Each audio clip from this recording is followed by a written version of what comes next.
with that without Demon Hunter using a bunch of resources for it. Looks like he's going to go face here instead of clearing off the Murloc War Leader. Maybe he's thinking that he will be able to, I don't know, save some damage, get some go into his face, knowing that he doesn't really have that much heal. Tip the scales, however. Tipping the scales is quite the pull, giving him a full board.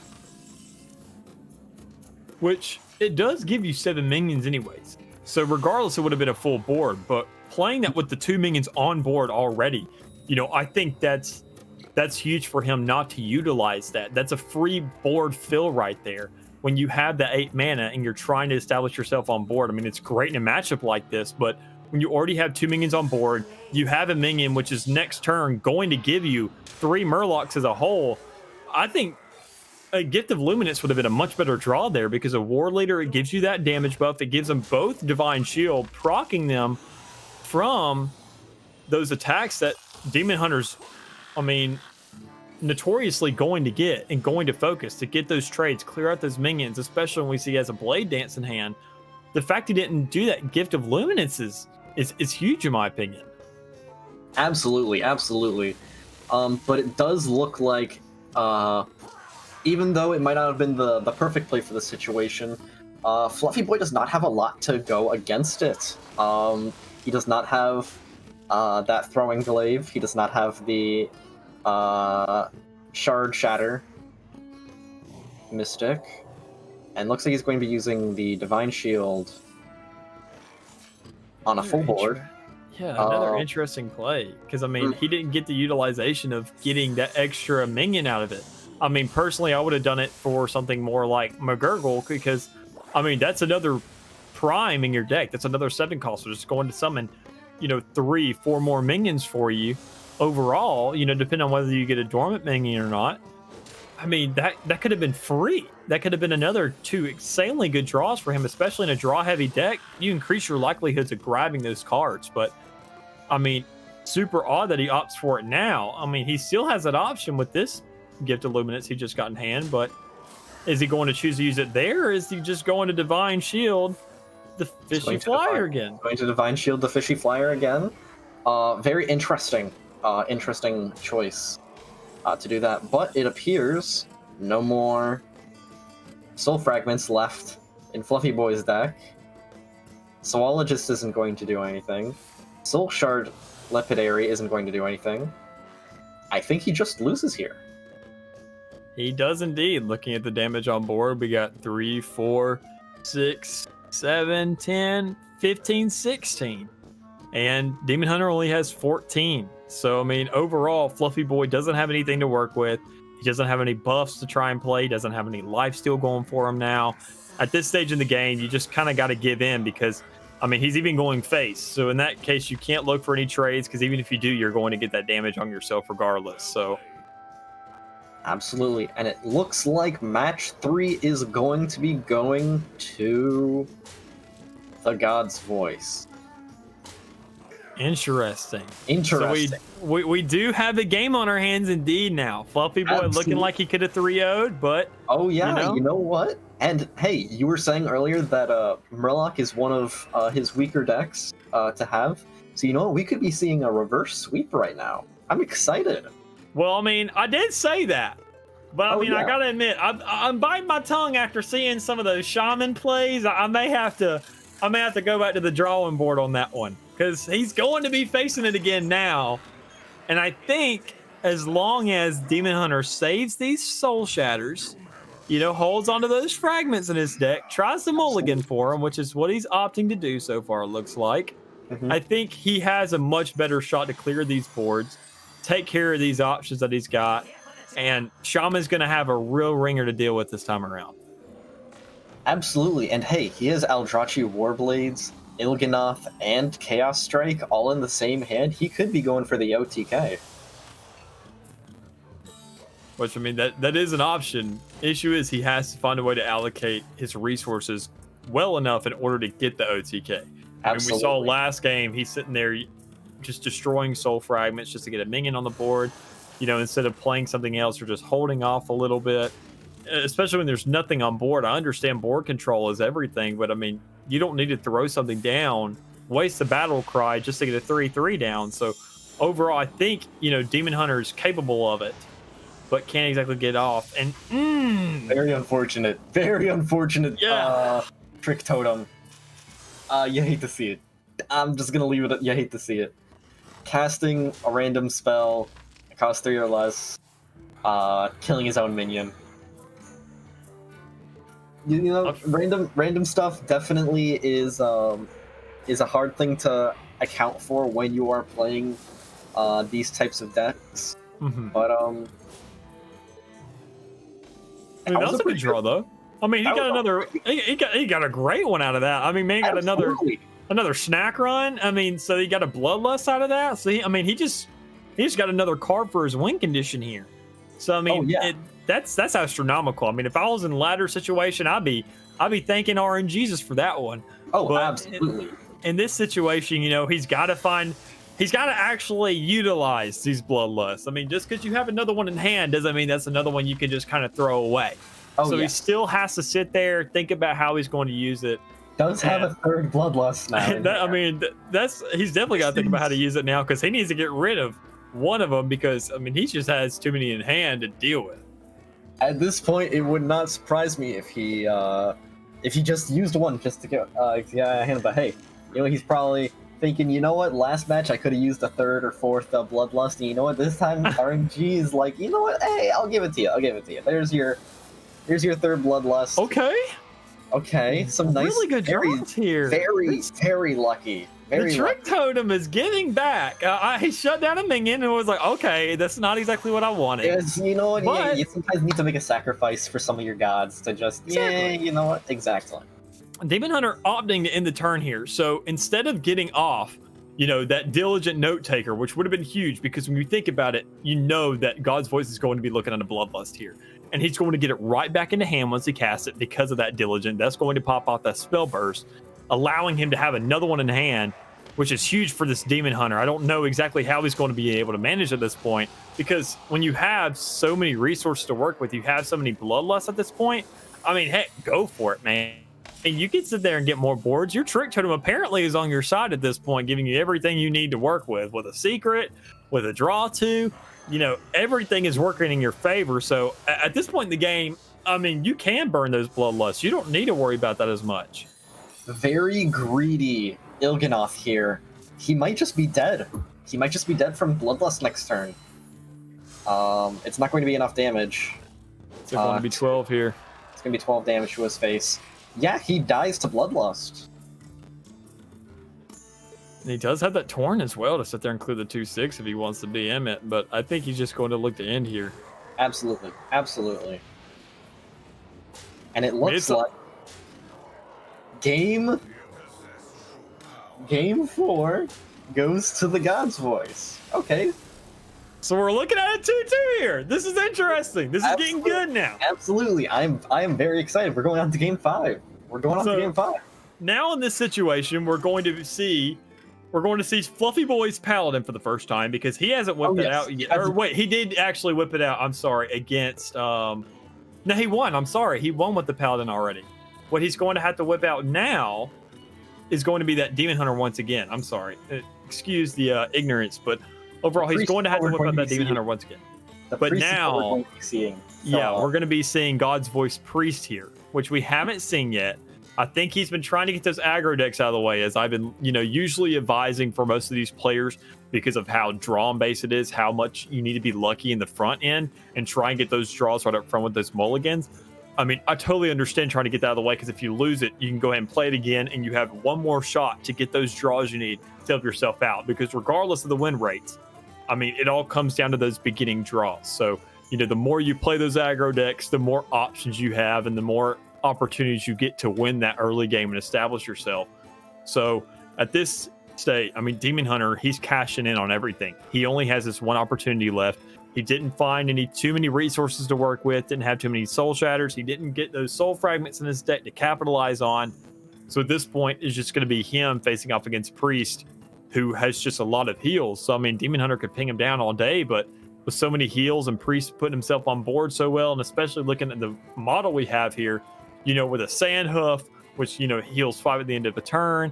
Even then, just a Penance and just a Renew, which is so easily discoverable by a Priest. There's so many options here for him to help himself. Absolutely. Very interesting. It looks like it's going to be some Control Resurrection Priest is what we're going to be seeing out of here. Two notable minions that I feel are a little bit out of... you don't really see that often is Senjin Shieldmaster and Batterhead. So how do you feel about those two minions being put into this deck? I feel like for the resources he's dealt with, we can see both these players are silver. I know when you're in that kind of elo, you don't have too many resources to work with because the more cards you have, the more you're favoring yourself in the ladder, allowing yourself to climb. So when you're kind of cut short on materials, I understand the picks totally. I mean, Sinjin, when you're playing a kind of resurrection based deck, you want to get as many kind of taunts down as possible. That's the whole point. I mean, but I probably in turn of the Sinjin, I would have gone probably with another spell of some kind, and because the biggest thing about this res deck is you're trying to get off as many Sandhoofs off as possible. You're trying to get as many convincing infiltrators, as many Kartuk defenders, things of the likes of that will sit there and stall the game longer, control the board for you when you don't really need to do anything. So a Batterhead I understand for like an aggro deck. So if he was, say if God's Voice was facing off against a Murloc Paladin or something of the likes of that would be great. But I don't think there's too many decks that are run in this archetype where there's a big board that you need to clear with a lot of weak health minions to where it seems kind of irrelevant. So I feel like there was better options there, most definitely. But when you only have so much to work with, we know the monetization of Hearthstone. We know it can be expensive sometimes. So, I mean, these guys are going to play with what they can. They're going to deal with the cards they get. And, I mean, overall, regardless of the lookout, it really just comes down to Demon Hunter getting good draws up front and Priest being able to survive until late game. And looking at it right now, Demon Hunter doesn't have too much to work with. Yeah, I'd have to say both players do not have much at this point in time to work with. Minions for Priest, 4 mana is the cheapest that he's got in hand right now. Everything else is just minion based, and yeah, the FluffyBoy does not have a board, does not have a lot of the aggro that you usually see in Demon Hunter. It's that stuff locked away in the back of his deck. Sure, he does have a couple, like maybe face attack buffs, the things like Chaos Strike, with that Wand Maker, things like so just a little bit of here and there to operate with. But besides that, you don't have much else to work with. I mean, Priest, in this case, he's probably just going to be looking at hero powering for the rest of the game. If, Demon Hunter can't get any resources down, which, looking at his hand so far, it's going to be just either 1 or 2 cards per turn, which Priest could easily heal off in that later game. Oh yeah, absolutely. Very nice philosophy coming out here. Not any cards in hand that are able to proc it, so he should be saving this for later on when he does have. He just he uses it. A blunder, I believe, would be a correct assessment. And we move over to God Voice's turn. I mean, when I'm in this situation, though, I guess if I'm in those early stages of the game, still trying to get the hang of stuff, and I see that yellow effect around a card, I'm thinking it's going to pop something. So, maybe, these guys, they're kind of flustered with what's going on. They're still trying to get an understanding of things and figure stuff out, especially when playing against each other, because even us as casters, we're a little bit confused with what's going on here and there. So maybe they're just as confused as we are. So, these guys, maybe when he saw that yellow border, he's like, okay, I'll go ahead and proc this, see what I can get off of it. Soul Shard being the only minion in hand, so, he could have gotten another one off of that. So, overall, but, not getting anything out of it is kind of big for him. A 1 cost, which could have, giving you a lot more resource in hand, doubling a demon. But at this point, this is where Priest is going to start ramping himself a lot. He's going to start getting some minions down, start doing something with his cards, start playing the game, getting these big boards, and just overpowering Demon Hunter unless he can play something really strong to retaliate. Absolutely. That is perfectly said. Maybe he's a little bit flustered under the pressure of being here on the stage up against his opponent here. Not really 100% sure exactly. A little nervous. But yeah, you know what? It's completely understandable to make small mistakes like that. Very awkward hand, though, for FluffyBoy's position. Not much. He does get a Marrow Slicer, which is really good. Should be able to take out the Senjin after using his hero power, and getting some very much needed Soul Fragments into his deck. Very, very nice. Will he be using it, though? And that's a big consideration for him, because when you're playing right now, you need to be looking when you know that turn 6 is coming up. You know that he's probably going to be getting one of those Quartet defenders down. I mean, that's where the ramp starts. The fact that Priest really starts shining. I mean, we've seen Sinjin down so far, but that doesn't have any real effects to it. But the fact that you have, when Quartet defender, you have a taunt with Reborn, and every time it dies, which is a guaranteed twice unless you get a silence of some kind. I mean, you're getting 6 health per taunt, which is huge for this guy. And you have to get multiple trades into it. And if you only have your hero and maybe a minion to trade with, you're only going to get it off once.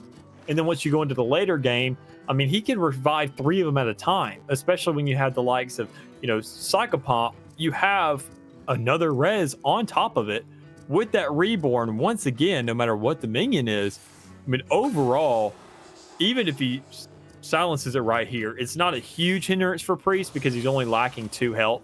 So overall, that's not that big a deal. But it still goes into the res pool. Psychopomp can still get it back later, as well as Mass Resurrection. So unless you completely find a way to remove it from the board or transform it into another minion, it's still going to be a threat in the game. Absolutely, and I have to agree with you there that just because you did get rid of it now doesn't mean that you got rid of it, the issue now, you silenced it, you don't have to worry about him getting that extra healing. Doesn't mean that it's going to be completely out of the issue here. Yeah, Summoning a draw. Not the best minion to get from Psychopomp, but still solid taunt on the board, preventing some outgoing damage from the Demon Hunter. Which, in part, to play with that is the fact that it does have Reborn when you give it Psychopomp's ability the first time. So Sinjin, it's technically, you have a much higher likelihood to revive, Sinjin at this point, because of the fact that you sat there, it's died once originally, then you revived it with Psychopomp, then it died 2 more times. So when you're looking at the res pool, you have 1 Psychopomp, you have 1 Quartet, and then you have 4 Sinjins. I mean, the likelihood is there. So you're most likely going to get that draw. So maybe in hindsight going forward, he's probably going to say, maybe I shouldn't play that right up front. I should get the likelihood of my better, bigger minions in that pool and kind of prioritize those. But when you're facing a Demon Hunter who doesn't really have anything to work with, it doesn't really matter all that much. Absolutely.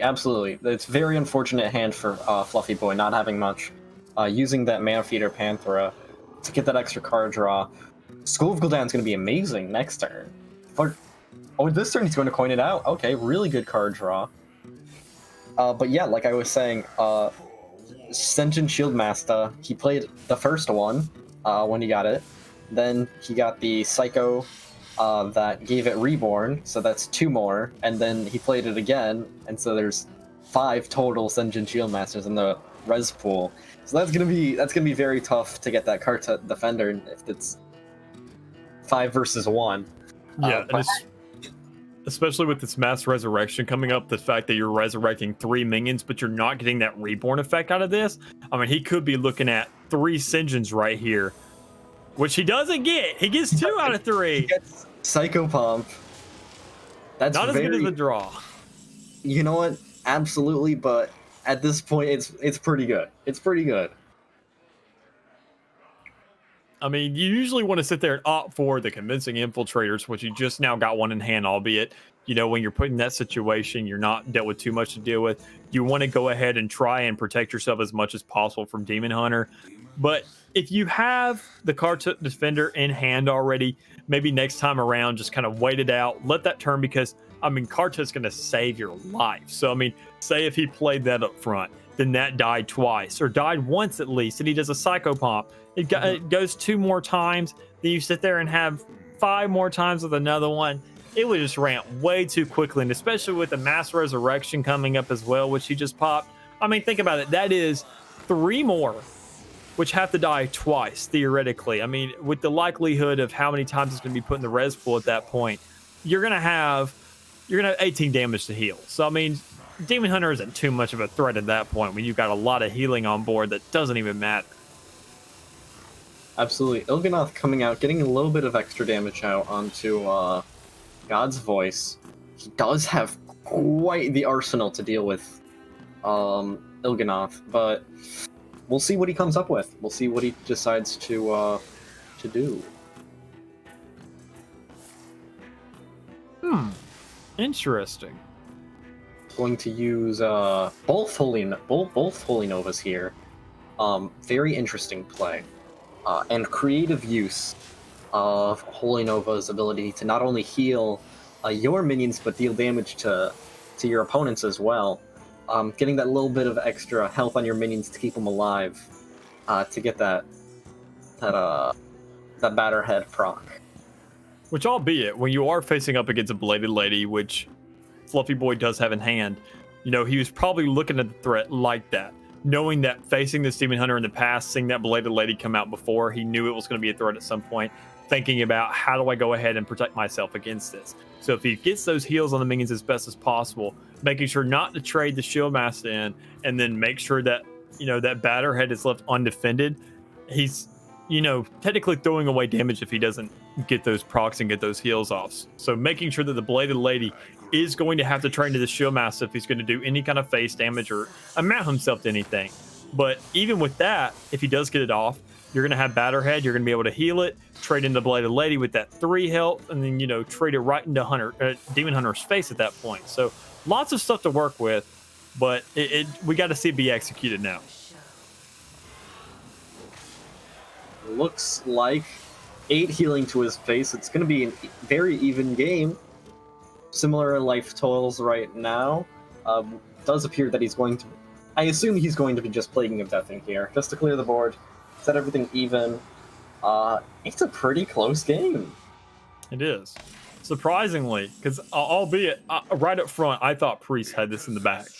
Especially with seeing the opening hand, those Karta defenders, you know, the Psychopomps right there. Usually in a matchup like this, you're going to think, oh, Priest has this over and done with. But with so many unlucky and unfortunate pulls with, you know, getting just a bunch of shield masses, especially in those Psychopomp draws, that's going to be huge for him. Unfortunate Soul Fragment, not going to reduce the cost of Blade Dance, but... Ooh, very unlucky. Only Spirit Jailer getting the discount there. Of the 3 cards drawn. Not the best hand, I would say. Not the best card. Yeah, especially looking at what Priest has to deal with. You know, Priest obviously popping the penance right here. Make sure to get those heals, clear that board.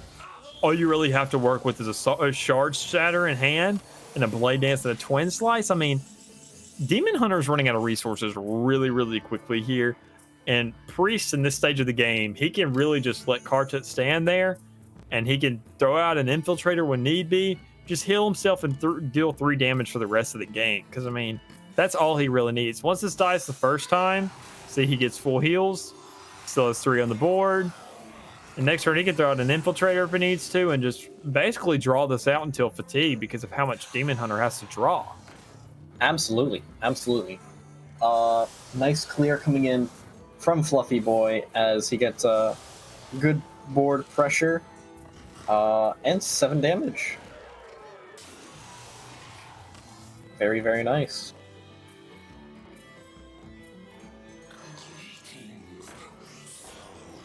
So it's going to pop that. That's going to be able to trade into both of these minions and still maintain surviving unless you throw that Battle Fiend out there. So, I mean, Demon Hunter has the damage to trade into it. It's going to clear. That's going to be complete board wipe is what we're looking at here because, I mean, he has no other cards in hand. Now just Priest. Priest is going to be looking, Demon Hunter has 1 damage to deal every turn, but Priest can deal and heal 2 damage every turn. So overall, even with the Mara Slicer, that's only heals to yourself, things of the likes of that. And is he going to trade into this and kill this 2/2? Yeah, he's going to kill the 2/2. Okay. Interesting choice, albeit. Interesting and creative choice there. To use that second slice to get that little extra damage out, not having to trade in his 2/2 and just having it die to the death rattle there. Not a stellar hand from God's Voice either.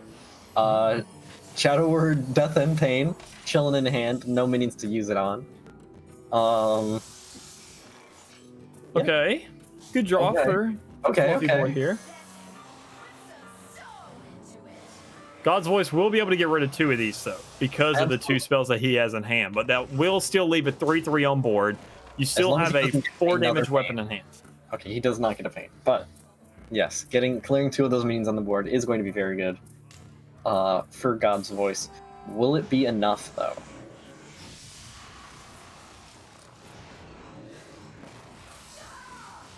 The 5/5 tells me probably yes. Now, Demon Hunter is able to trade into this. So he still does have the establishment on board. He still has the upper hand because he can hero power, clear that 5/5, and then utilize that 3/3 to out damage the amount that Priest can heal over the course of the game. Issue is, this needs to happen quick for FluffyBoy because he's running out of cards. He's running out of cards as a whole. So he's going to, he only has 5 cards in his deck, 2 of those being Soul Fragments. So technically he only has 3 to work with as a whole. He needs to hurry up and get this damage on the board because Priest, he's going to pull another Mass Resurrection or just any minion at all would be good enough for him to out-tempo this damage and heal himself off. Breath of the Infinite doing a little bit of damage onto that 3/3, bringing it down to a 3/1. There's one of the Soul Fragments that you were just talking about. Not many cards left.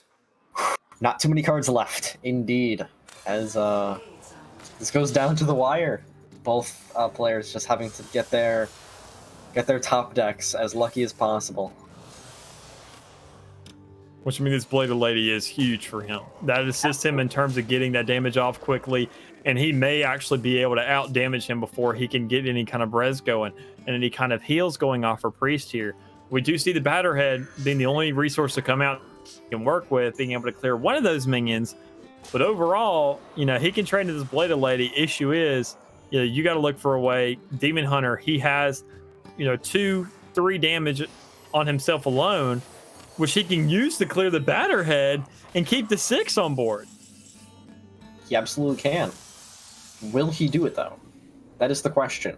That's the question we're all looking to answer here. Will he go all face just to get that extra damage in as much as he can, or will he be using the second slice plus his hero power to get rid of that Batterhead?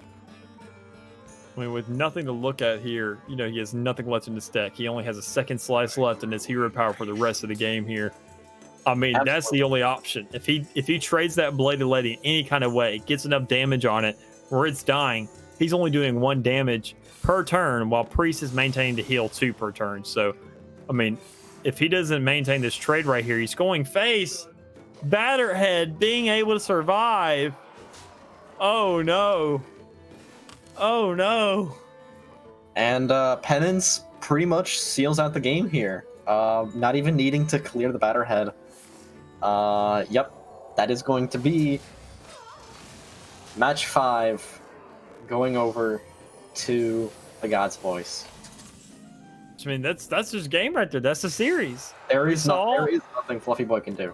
Yeah, we saw that FluffyBoy, he had the upper hand right there in the front, winning up against, that Murloc Paladin, as his regular hunter. But in this stage in the game, he burned himself out way too quickly, didn't take advantage of the resources he had, and it just seemed as if he kind of threw it there at the end.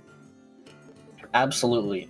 Very, very down to the wire for both players. Very exciting 5th round. Very interesting plays coming in from both players. Mick, have anything to say about our victor here, God's Voice? I want to say our Victor FluffyBoy, you know, he or no, God's Voice. I'm sorry, God's you're Voice. correct. Yeah, No worries. it was so much back and forth that I just kind of got lost. But overall, you know, I think these guys, you know, maybe hit ladder a little more, try and find these cards, you know, maybe watch some other like YouTubers or things of the likes of that. You know, I watch a lot of streamers myself to sit there and kind of hinder myself, you know, things of the likes of Kibler, Regis, things like that. But Absolutely. overall, I mean, these guys, they'll give you great advice. They'll explain what's going on just as much as we do, but they play at a much higher level, competing in tournaments and things like that. Plenty of guys are like that, but just maybe watch them, you know, hinder yourself, because going forward, you know, you win and you lose. But overall, this matchup seemed pretty fair. So going forward, once you start winning more games, they're going to be facing the likes of guys who are in Legend, who are top 50, things like that. So they really got to be preparing themselves going forward. Absolutely. I can sense that there's a lot of talent behind both these players, but a little bit of behind, not actually in game, looking up stuff, you know, doing some research and stuff like that, watching videos, just like you said, definitely is going to go a long way for both these players. But I believe, unless there's anything else, the only thing I can think of is to thank one of our sponsors here. ooh, I mean, that's the only thing I got. I mean, unless you got anything else to say to capitalize off of what I was bringing to the table, you know, talking about these videos. I mean, there's obviously plenty of things else that could probably be discussed about these guys, but I mean, we can't be here all night. So absolutely, we could spend hours talking about each individual thing that they did good, that they could work on. But yeah, for now, I think we're just going to be wrapping it up with a message from our sponsors. Which who is going to be Meta, who's a pro gaming full service esports management, developmental, and consulting company. They also provide esports coaching, college esports management, arena design, and equipment. So if you guys want to hear any more about them, y'all can visit them at metaprogaming.gg to learn more. And with that, you know, we'll close out Hearthstone Week 3 here with an NECC Esports. Absolutely. Hope all of you had a great day today. Hope all of you have a great day tomorrow, and make sure to stay frosty.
What will you like today?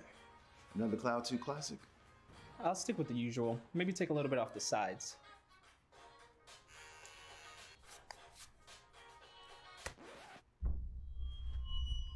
Oh, that's fresh. The HyperX Cloud 2 Wireless. Legendary comfort goes wireless.